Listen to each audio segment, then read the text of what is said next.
Hello guys, welcome back to our channel. ఈరోజు నేను చేస్తున్న స్వీట్ అయితే పాయసం చేస్తున్నాను. నా స్టైల్లో సింపుల్గా పాయసం చేస్తున్నా.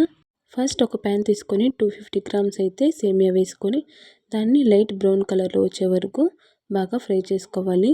ఫ్రై చేసుకొని పక్కన ప్లేట్లో అయితే సర్వ్ చేసుకోవాలి. ఇప్పుడు పాలు అయితే నేను వేడి చేసుకుంటున్నాను. బాగా వేడి అయిన తర్వాత షుగర్ అయితే యాడ్ చేస్తున్నాను. షుగరు నేనైతే 400 గ్రామ్స్ అయితే తీసుకున్నాను. మీరు ఇంకా ఎక్కువ కావాలంటే ఒక 500 తీసుకోండి. ఇప్పుడైతే ఇలాచీ పౌడర్ అయితే యాడ్ చేస్తున్నా. అలాగే సేమియా కొంచెం చల్లారిన తర్వాత అయితే వేయాలి.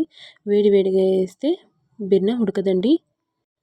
హోమ్ మేడ్ నెయ్యి అయితే వేస్తున్నా. మా ఇంట్లో నేను చేసుకున్న నెయ్యి అయితే యాడ్ చేస్తున్నాను.